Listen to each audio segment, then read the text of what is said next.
كيفية وقوف السعال خلال 5 دقائق.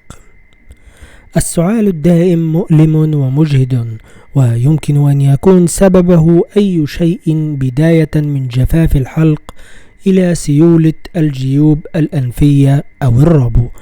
يمكن مفتاح السر يكون في التغلب على السعال بسرعة في اختيار الحل الأمثل لنوع السعال.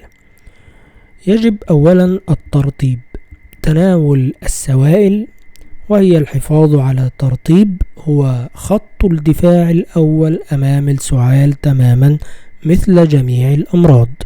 إذا كان سبب السعال هو جفاف الحلق، فإن الحصول على القليل من الترطيب هو كل ما تحتاجه، حتى وإن كان سبب السعال شيئا آخرا، فإن شرب الكثير من السوائل ليس فكرا سيئا على الإطلاق. إذا كان الحلق متهيجا بسبب السعال، فتجنب جميع المشروبات التي قد تتسبب في تهييجه أكثر، مثل العصائر الحمضية كعصير البرتقال. كن حذرا أيضا عند شرب الألبان، فبينما تنتشر فكرة أن الحليب يجعل المخاط يزيد، فإنه في الحقيقة وخصوصا الحليب كامل الدسم يغطي الحلق ويجعلك تشعر كما لو أنه يوجد المزيد من البلغم. من ناحية أخرى، إذا كان سبب السعال هو التهيج أو الجفاف، فإن منتجات الألبان الباردة قد تكون مهدئة. عند الوقوع في حيرة دائما اختر الماء. اجعل السوائل دافئة. قد تكون السوائل الدافئة أكثر كفاءة عن الباردة، أو حتى السوائل في درجة حرارة الغرفة لأنواع معينة، مثل تلك الناتجة عن الاحتقان. سواء كان المفضل بالنسبة لك شاي الأعشاب مع العسل أو الماء الساخن فقط مع الليمون، فإنه طبقا لكبير المسؤولين الطبيين عن أقسام الرئة في أمريكا، وهو يقول: أي سائل دافئ سيساعد على إزالة المخاط من الشعب الهوائية. جرب الماء المالح. الماء المالح صديقك، خصوصا في حالات الإنفلونزا أو السعال المرتبط بالإنفلونزا.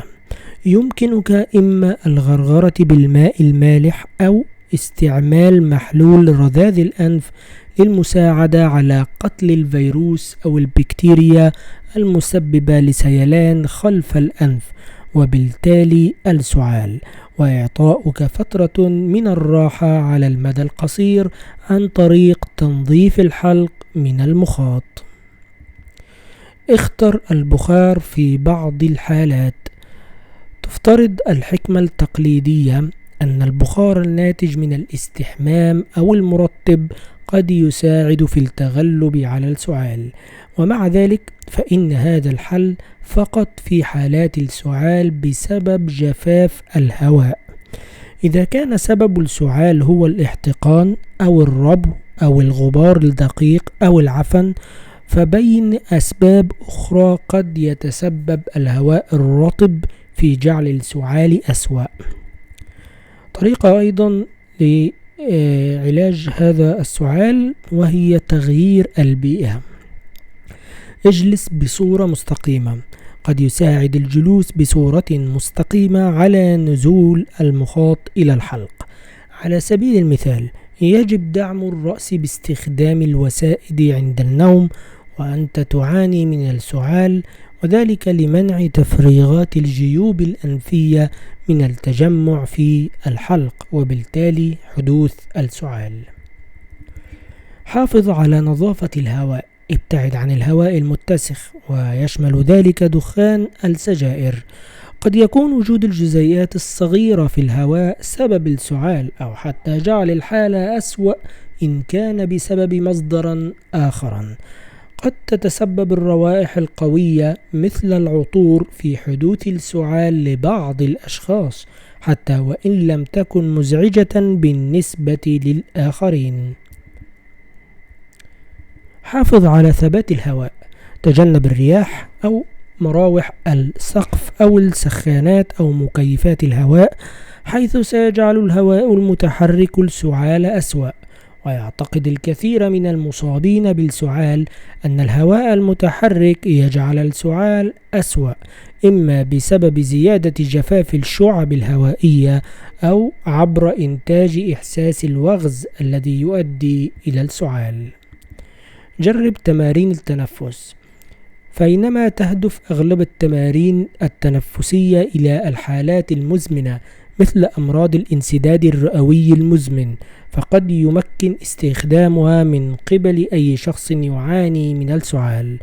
يمكنك تجربة التحكم في السعال أو التنفس بشفاه شبه مغلقة من بين التقنيات الأخرى. على سبيل المثال، ستبدأ في تقنية الشفاه شبه المغلقة بأخذ نفس عميق عبر الأنف والعد حتى 2، ثم قم بالزفير حتى العد إلى 4 أثناء تضييق الفم كأنك على وشك التصفير. القيام أيضا بخطوة مثل الخطوة التالية: ابحث عن الدواء. خطوة مهمة: فكر في تجربة مضادات السعال في حال استمراره. تجمع أدوية السعال غالبا عنصرين: مضادات البلغم والذي يقوم بتفكيك المخاط، ومهدئ يقوم بمنع رد الفعل عبر السعال. ابحث عن البيانات لاختيار أفضلهم لنوع السعال.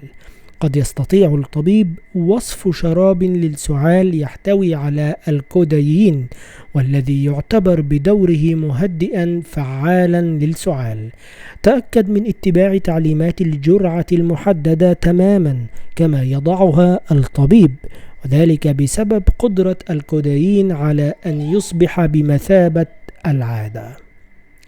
هدئ حلقك. فكر في مص مطهرات الحلق أو تناول المقبلات المجمدة مثل المصاصات أو الغرغرة بالماء المالح لتهدئة الحلق في حال تسبب السعال بتهيجه. تحتوي العديد من أدوية السعال على مخدر خفيف لتقليل ردود الأفعال للسعال، بالمثل يعتقد أن المواد الباردة مثل المصاصات تعمل على التخدير المؤقت للحلق. جرب منتجات المينثول، سواء كان ذلك على شكل حبوب أو مرهم أو بخار، فقد تبين أن المينثول يساعد على تخفيف السعال. يقوم المينثول برفع بداية السعال، والذي يزيد بدوره من شدة الإحساس بضرورة بدء السعال. اعرف الوقت المناسب لرؤية الطبيب. إذا صاحب السعال ضيق في التنفس ومخاط يحتوي على الدم وألم شديد أو حرارة أعلى من 38 درجة مئوية بين جميع الأعراض الخطيرة الأخرى، فيجب عليك التفكير في رؤية الطبيب.